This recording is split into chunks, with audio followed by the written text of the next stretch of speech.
नमस्कार, मी श्रीकृष्ण देशमुख. आजच्या दिनमानमध्ये आधार कार्ड योजनेतल्या सावळ्या गोंधळाच्या विरोधात भाजयुमोचं विश्रामबागवाडा क्षेत्रीय कार्यालयात ठिय्या आंदोलन. राजकारणात काम करणाऱ्या व्यक्तींनी चारित्र्य स्वच्छ ठेवून दूरदृष्टीनं काम करायला हवं. पुणे विद्यापीठाचे माजी कुलगुरू डॉक्टर शंना नवलगुणकर यांचं मत. आणि होंडाची CBR 250 cc मोटरसायकल पुण्यात दाखल.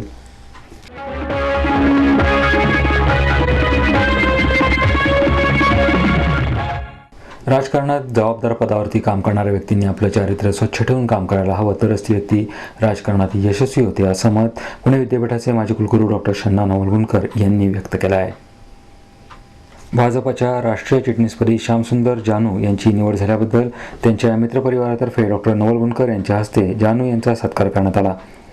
यावेळी ज्येष्ठ साहित्यिक द. मा. मिरासदार, रामभाऊ माळगी, प्रबोधिनीचे मुख्य संचालक विजय सहस्त्रबुद्धे, आमदार गिरीश बापट, चंद्रकांत पाटील, कार्यक्रमाचे मुख्य संयोजक ॲडव्होकेट S.K. जैन, प्रतिभा जाजू, महापालिकेतील भाजपच्या गटनेत्या मुक्ता टिळक आदी उपस्थित होते.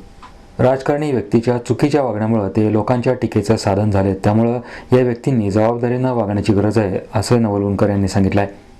सध्या विविध कारणांमुळे राजकारण्यांवरची टीका वाढली आहे, त्यामुळं राजकारणातल्या कोणत्याही व्यक्तीनं महत्त्वाच्या पदावर काम करत असताना चारित्र्य स्वच्छ ठेवून दूरदृष्टीनं काम करायला हवं. अशा पद्धतीनं काम केलं तरच ती व्यक्ती राजकारणात यशस्वी होऊ शकते, असंही त्यांनी सांगितलं आहे. सत्काराला उत्तर देताना जाजू म्हणाले की माझ्यासारख्या सर्वसामान्य कार्यकर्त्यावर विश्वास टाकल्यानं मी या पदावर जाऊ शकलो आहे. या संधीचा मी नक्कीच सोने करीन. पक्षाला आणि पक्षातल्या सर्वसामान्य कार्यकर्त्यांना पुढे नेण्याचा प्रयत्न करीन. यावेळी प्राध्यापक द. मा. मिरासदार, आमदार गिरीश बापट, चंद्रकांत पाटील, विनय सहस्त्रबुद्धे, मुक्ता टिळक आदींनीही आपापली मनोगत व्यक्त केली. महाराष्ट्र कैकाडी समाजोन्नती संस्थेचे अध्यक्ष यशवंत फुलारी यांनी लिहिलेल्या माझा वेद समाजाचा या पुस्तकाचं प्रकाशन 25 मे रोजी करण्यात येणार आहे. माजी गृहमंत्री भाई वैद्य यांच्या हस्ते पत्रकार संघाच्या सभागृहात या पुस्तकाचं प्रकाशन करण्यात येणार आहे. या कार्यक्रमाचे संयोजक आणि कैकाडी समाज युवक संघटना पुणे शहर सरचिटणीस धनंजय जाधव यांनी या संदर्भात माहिती दिली. 48 भटक्या जाती जमातींमध्ये कैकाडी समाज हा अजूनही दुर्लक्षित असा समाज आहे. या समाजावर प्रकाशझोत या पुस्तकातून टाकण्यात आला आहे. या कार्यक्रमाचं अध्यक्षस्थान साहित्यिक रामनाथ चव्हाण हे भूषवणार आहेत. महिला काँग्रेसच्या प्रदेशाध्यक्ष कमल व्यवहारे या प्रमुख पाहुण्या म्हणून उपस्थित राहणार आहेत. कैकाडी समाज युवक संघटनेच्या वतीनं कैकाडी समाजोन्नती संस्था तसेच कैकाडी समाज वधूवर सूचक मंडळ यांच्या वतीनं 25 मे 2011 रोजी दुपारी 3 वाजता पत्रकार भवन, नवी पेठ, पुणे 30 या ठिकाणी लेखक यशवंत बाबन फुलारी यांनी लिहिलेल्या माझा वेद समाजाचा या पुस्तकाचा प्रकाशन सोहळा माननीय माजी गृहराज्यमंत्री भाई वैद्य यांच्या हस्ते होणार आहे. या कार्यक्रमाला प्रमुख पाहुण्या म्हणून महिला काँग्रेसच्या प्रदेशाध्यक्षा कमलताई व्यवहारे या असणार आहेत.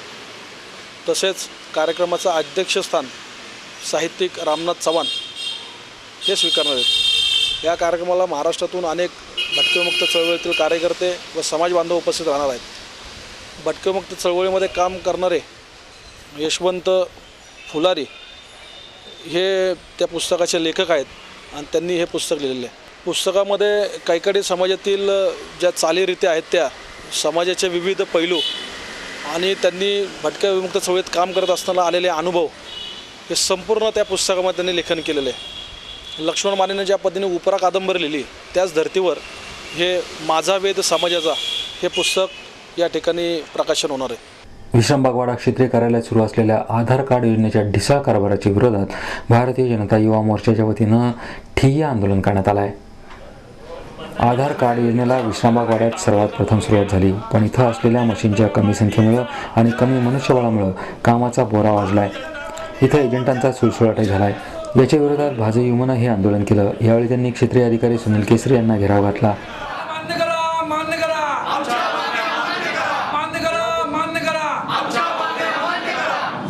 नागरिकांची गैरसोय करणाऱ्या पुणे महानगरपालिकेच्या प्रशासनाचा नागरिकांची गैरसोय करणाऱ्या प्रशासनाचा मान्य करा.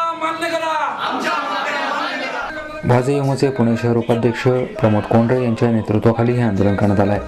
या आंदोलनात नगरसेविका मनीषा घाटे, युवा मोर्चा कसबा विभागाध्यक्ष उदय कांबळे, नामदेव माळवदे, दीपक फोटे, संजय सुपेकर यांच्यासह अनेक कार्यकर्ते सहभागी झाले होते. आधार कार्ड कार्यालयात असलेल्या संगणकांची संख्या वाढवावी, तज्ज्ञ ऑपरेटर्सचीही संख्या वाढवावी, ज्येष्ठ नागरिक आणि महिलांसाठी वेगळी रांग असावी, कर्मचाऱ्यांनी नागरिकांशी सौजन्यानं वागावं, सुट्टीच्या दिवशीसुद्धा कार्यालय चालू ठेवावं, केंद्रामध्ये नागरिकांना समजेल अशा सूचना लावाव्यात आणि केंद्राची संख्या वाढवावी अशा मागण्या आंदोलकांनी केल्यात.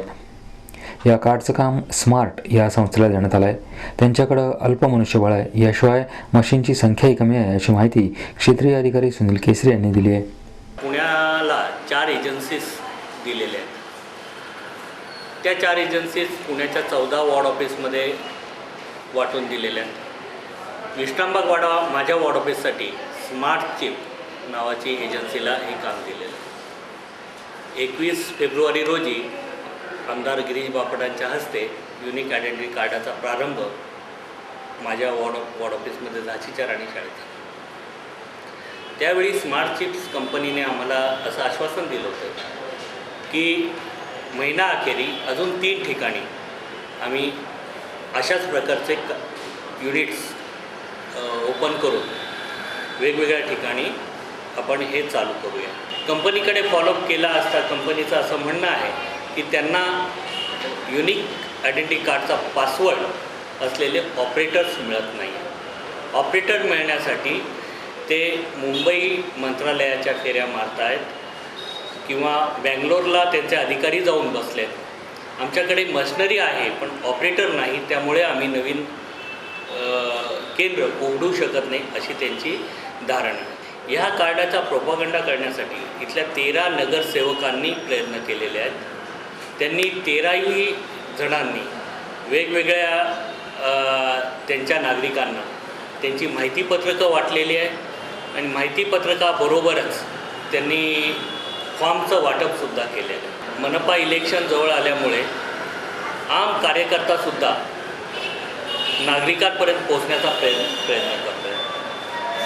याच्यात फॉर्मचं जे वाटप आहे हे आम कार्यकर्त्यांकडून नागरिकांकडे व्हायला सुरुवात झालेली आहे. त्यामुळे जे लिमिटेशन्स होतं की फक्त पहिल्या 200 जणांना फॉर्म वाटप करायची, 200 जणं येतील आणि तेवढ्याच जणांचं रजिस्ट्रेशन होईल, असं करत करत डिसेंबरपर्यंत आपण पूर्ण विश्रामबाग वाडा वॉर्ड ऑफिसचं कव्हरेज करणार होतो. पण असं न होता 13च्या 13 वॉर्डमधून ते फॉर्मचं वाटप सुरू झालं आणि प्रत्येक वॉर्डमधनं 50, 100, 200 लोक यायला लागले. नागरिकांच्या तीव्र भावना आमच्यापर्यंत येत आहेत. 2-3 दिवस नागरिकांना परत जावं लागतं आहे, ही खेदाची बाब आहे. नागरिक स्वतः उत्स्फूर्तपणे याच्यात सहभागी व्हायला जात आहेत, परंतु ह्या सर्व मशिनरीच्या कमतरतेमुळे UIDचे ऑपरेटर्स न मिळत असल्यामुळे हे होत आहे, ही वस्तुस्थिती. आजच सकाळी माझं आमदार MLA गिरीश बापटांशी बोलणं झालं. ते पण मंत्रालयात आज ह्याबाबत करीर साहेबांशी भेट घेणार आहे आणि केंद्र कसे वाढवून मिळतील याबाबत ते स्वतः प्रयत्नशील राहणार. Honda motorcycle and scooter India private limited या कंपनीनं global road sport motorcycle CBR 250R ही नवीन गाडी बाजारात आणली आहे.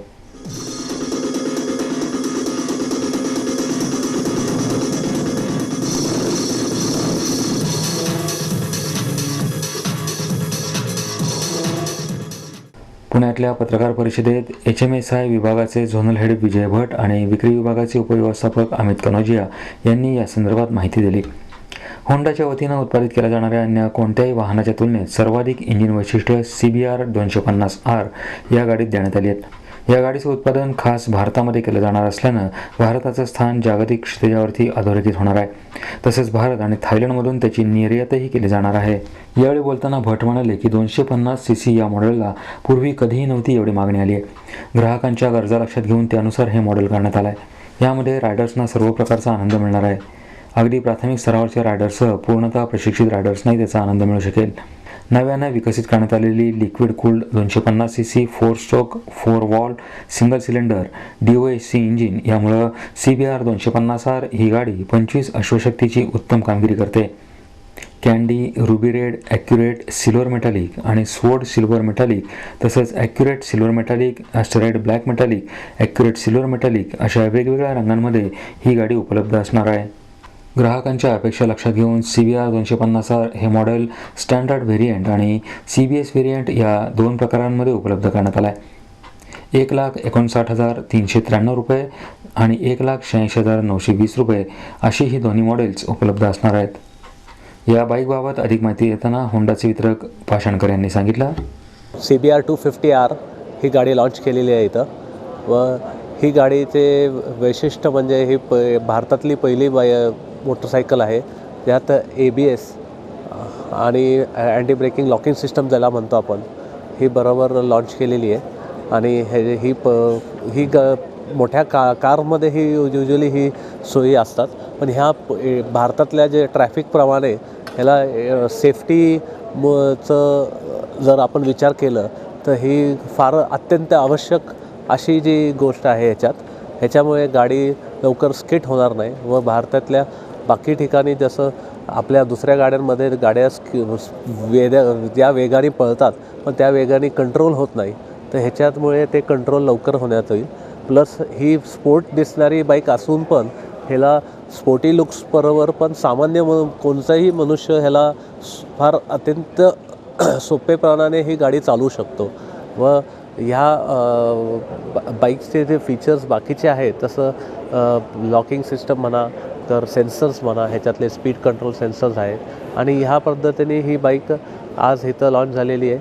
आणि ह्यापूर्वीच ही भारतात येण्याच्या अगोदरच जेव्हा ऑल ओव्हर इंडिया लॉन्च झाली होती तेव्हापासून ह्या गाडीचे रिस्पॉन्स अत्यंत पॉझिटिव्हपणाने आणि सगळ्या जे बाकी जे ऑटो ब्युरोक्रॅट्स आहेत त्यांनी पण ह्या बाईकचं वैशिष्ट्य केलेलं आहे आणि ह्या बाईकचा नक्कीच चांगला प्रतिसाद मिळेल अशी आमची आशा आहे. बुकिंग ऑलरेडी 3 महिन्याच्या वर झालेलं आहे व ह्याच्यात थोडं जास्त कालावधी लागण्याची शंका आहे, कारण जसे ह्याचे काही पार्ट जपानमधनं येत असताना तसं तिथं सुमानीचे झाल्यामुळे तिथं थोडंसं डिले होण्याची शक्यता जास्त झालेली आहे. पूर्वीचे कमिटमेंट्स होते त्याप्रमाणे 3 महिन्याच्या वर सगळीकडं ऑल ओव्हर इंडिया क्रॉस झालेला आहे. नंबर हा एक्झॅक्ट सांगता येणार नाही, कारण इंडिव्हिज्युअली हा पण प्रत्येकी 500च्या वर झालेला आहे, 600 ते 500च्या वर झालेलं आहे पुण्यामध्ये.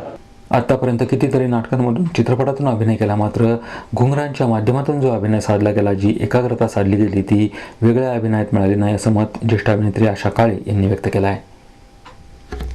अखिल भारतीय सांस्कृतिक संघाच्या वतीनं आयोजित नॅशनल हार्मनी 2011 या महोत्सवाला सुरुवात झाली आहे. या महोत्सवात नाट्यकला, नाट्यछटा, लोकनृत्य, शास्त्रीय नृत्य प्रकार, हिंदुस्थानी आणि शास्त्रीय सुगम संगीत, सिनेसंगीत, वाद्यप्रकार, चित्रकला, कल्चरल फॅशन शो होणार आहेत. या महोत्सवाचं उद्घाटन आशा काळे यांच्या हस्ते करण्यात आलं. यावेळी पुणे आकाशवाणी केंद्र संचालक पतंजली माडुस्कर, जयपूरच्या बंजारा फिल्म प्रोडक्शन कंपनीचे संस्थापक गिरिराज जेमिनी, अश्विनी गिरी, गीता ठकार, श्याम भुरखे हे उपस्थित होते. यावेळी बोलताना आशा काळे म्हणाल्या की कला जीवनात येऊन जवळपास 50 वर्षे झाली. संगीत नृत्यविषयक कार्यक्रमांना मी आवर्जून उपस्थित राहते. नृत्याद्वारे जशी ऊर्जा मिळते तशी समाधीही लागते. नृत्य ही पूजा आहे. नृत्यकलेशी एकरूप झाल्यास परमेश्वराचा साक्षात्कार होतो. वयाच्या 8व्या वर्षी पूजा नृत्य सादर केल्याची आठवण यावेळी त्यांनी बोलून दाखवली. नॅशनल हार्मनी 2011 या महोत्सवातल्या स्पर्धेमध्ये 18 राज्यातले संघ सहभागी झालेत. स्पर्धकांची संख्या सुमारे 1,500च्या वर आहे. आजच्या दिनमानमध्ये आपण पाहिलं आधार कार्ड योजनेतल्या सावळ्या गोंधळाच्या विरोधात भाजप मोर्चा विश्रामबागवाडा क्षेत्रीय कार्यालयात ठिय्या आंदोलन. राजकारणात काम करणाऱ्या व्यक्तींनी चारित्र्य स्वच्छ ठेवून काम करावं. पुणे विद्यापीठाचे माजी कुलगुरू डॉक्टर शण्णा नवलगुणकर यांचं मत. आणि होंडाची CBR 250 cc मोटरसायकल पुण्यात दाखल. याचबरोबर आजचं दिनमान संपलं. पुन्हा भेटूया उद्या याच वेळी. नमस्कार.